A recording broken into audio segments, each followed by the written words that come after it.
Alright, register file. Now, ito mahaba-haba to. Kasi, yeah. Yeah. Kapag gagawin mo yan. Yes. Pero, ito lang yan. Simula tayo sa mga inputs and outputs. Since na yung I/O natin kulang, marami ito eh. 31, 31, 31. Kakapusin tayo sa I/O. So, ang ginawa namin, pumunta kami sa, punta kami dito. Nag-create na lang kami ng schematic na kung saan imimix na lang namin, multiplexer na lang namin yung read data 1 tsaka read data 2 na 32-bit. Gawin na lang namin na siyang isa. So, meron kaming selector. Okay. So, ang inputs natin, in summary, is clock, reg write, reset, selector, tapos yung tagpa 5 bits no read reg num1, read reg 2, write reg, tapos itong 32 bits na write data. Ngayon, yung output natin is yung LED. Alright. So, ito yung sa reg file. Okay. Simula tayo sa code. Tignan muna natin dito. Ngayon, pagka titignan mo yung I/O doon kanina, ito yon. Ito yung LED. LED, ano to, 28 plus 8. Hindi, 24 plus 8 pala. 24 plus 8, so 32 bit for LED yung output. Inputs natin, ito yung write data. Ito yung write data natin. So, 32 bit yung write data. Tapos, meron tayong tatlong tagpa 5 bit. Ito yung num1, ito yung num2 na read, num1, num2.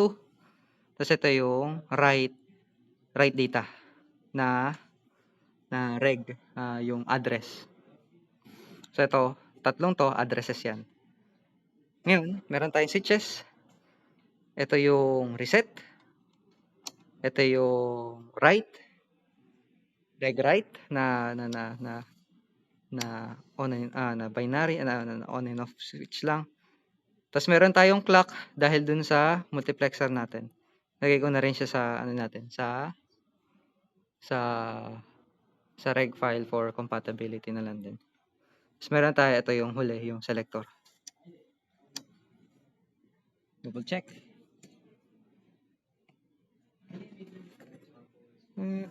Double check lang. Tama ba?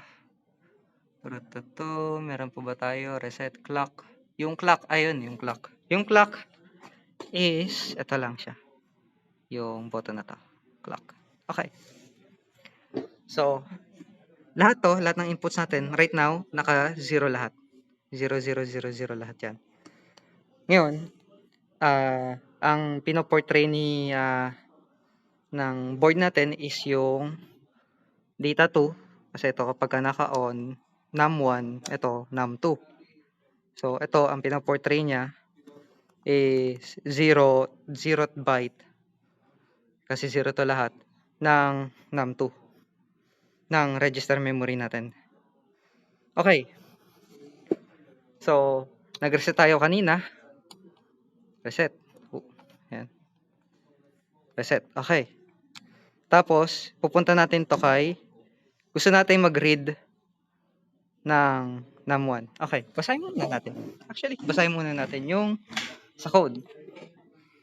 Pagka clinic mo yung reset, clinic mo tong, ito, pagka clinic mo yung reset, o inon mo yung reset, ang mangyayari sa kanya is, magsiset siya ng mga values kay memory mo. So, right now, nakaset tayo dito. Naka-read siya dito. So, 0 lang siya. Pero, yan, ganyan kahaba yung memory. Register memory natin. Ngayon, pagka-set niya, i-assign niya yung read data 1 tsaka read data 2, yung kanina. From kung ano man yung sinat nating reg 1, reg 2. Read 1, read 2 natin. Nassign lang niya kay read data 1, read out 1, read out 2. Okay. Ngayon, kapag nagka-clock tayo, isa-set niya, pagka naka-on din yung ano natin, yung reg write natin, which is ito. Ito. Yan. Pagka naka-on yun, is magra-write tayo. Magra-write tayo dito. Ira-write natin yung values dito. Papunta kay register memory. Dun sa mismong mga values natin. And yung ano natin, address natin is gonna be yung kay write reg. Yung nandito sa pinakatulo dito. Ayan. Okay. So, ganun lang siya. It's kinda complicated, but it's gonna be fine. Basta maayos natin dito. Okay. Magsimula tayo. Gusto natin, since naka-reset na tayo, may mga values na tayo initially. Okay. So, pwede natin ibasahin yung number 1, 2, 3, 23 lang siya. Pwede natin basahin yan. Paano natin babasahin? Una, nakaset si select sa 1. Meaning, babasahin niya to. Itong line na to. Line. Basahin niya to. Lahat yan. Hirap tignan. Lahat yan naka-grounded. Yan, ito, naka-ground. Ito. So, meaning lahat to naka-ground. Ngayon, gusto natin basahin yung 1. Para mabasa yung kay 1.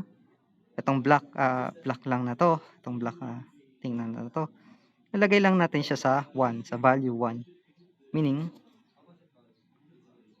Meaning kay 5 volts. Okay. Yan. Sinet natin siya kay 5 volts. Ngayon, kapag ni-read natin, lalabas si 23. Yan, 23. So, 2, 3, hexa is 3, 1, 2, 3, 4, tapos yung 2 dito. Okay. Susunod. Gusto natin yung kay read 2 naman. Natin yung kay read 2. Right now, naka-0 siya. So, 0 lahat to. Pero kung gusto mo yung address is, select natin kay read 2. Sabihin natin, punta tayo kay 4. No. 8. Pwede din. 1, 2, 4, 8. So, yung pinakadulo. Pwede naman. Oop. So, ito yung kay read 1. Ito yung kay read 2. Yung read 2, pinakadulo niya is black wire. Well, actually, 5 yan. Pero 4. Yung 8 lang. Pang 8 na value. Black wire. Dito siya. Chu. Itong black wire na to.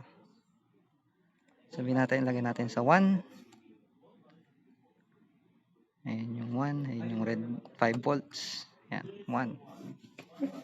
So, naset natin siya sa 1. Pagka clinic mo yung clock, nag-output na siya. Ano yung in-output niya? 2 and 8. Tignan mo dito. 8 memory. 2 and 8. Yan o. Yan siya. 2, 8. 2, 8. Okay. So, confirm natin na nagana yung read 1 tsaka yung read 2. Gusto natin mag-write. Magra-write tayo.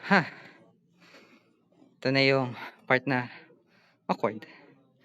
Kasi magra-write na tayo. Ngayon, sabi natin, gusto natin iset yung 0th value.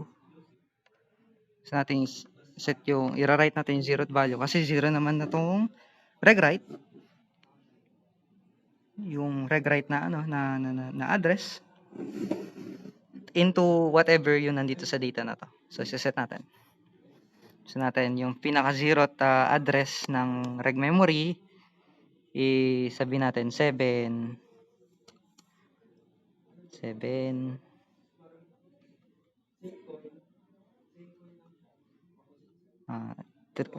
dito sa dulo. Tapos kabilang dulo ito. Kabilang dulo, gusto natin mataas din yung number. 11 dito. So,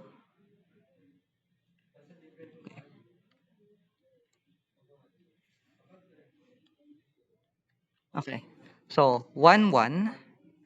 Tapos, 111 din sa dulo. So, may dulo-dulo tayo. So, ayan. Ang value nan is around 4 billion something. Pero 1, 1, tapos maraming 0. Tapos yung pinakadulo mo, 1, 1, 1. Ang reg right, again, press mo to. And then, you press reg right.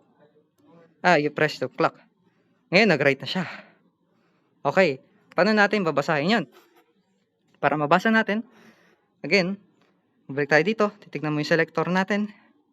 Nakaselect siya sa number 2. Tignan mo yung selector number 2. Pwede mo na siyang ibalik kay 0.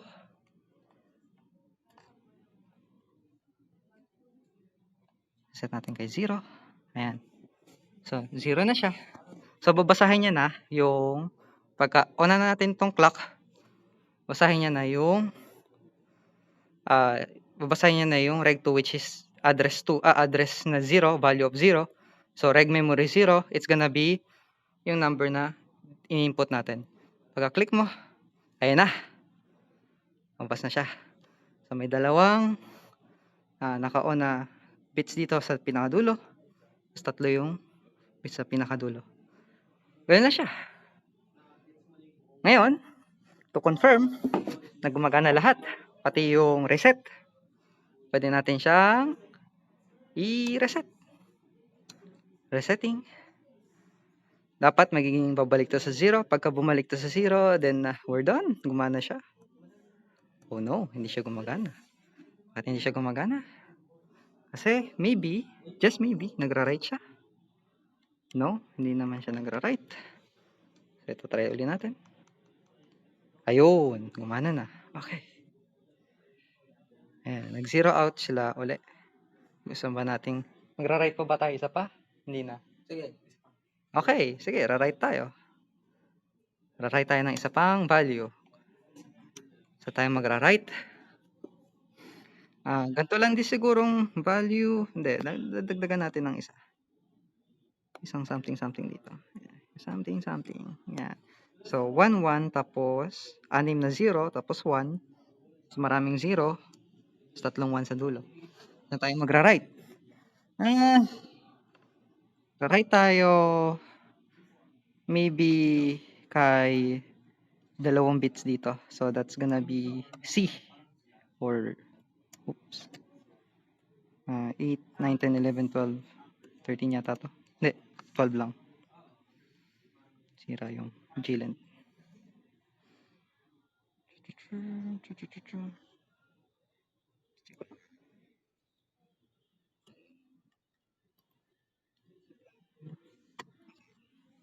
Ayan. So, that's memory 12. Ang read nan dapat last time is 21. And right now, actually baka nag-write na to. Kung in case na nag-write na siya, then it is what it is. So, 21. Tapos, puntahan din natin tong memory 1. Lagay din natin siya kay... natanggal lahat. Anyways, it's fine. Lagay din natin siya kay memory 12.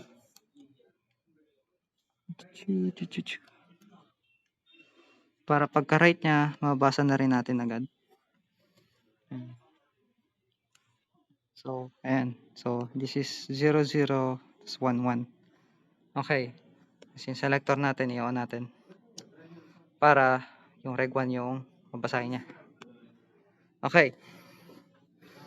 So, pagka-press natin yung button na to, ilang beses, a few times, dapat mag-update, magra-write siya una, and then i-read niya yung value sa number 12 na address.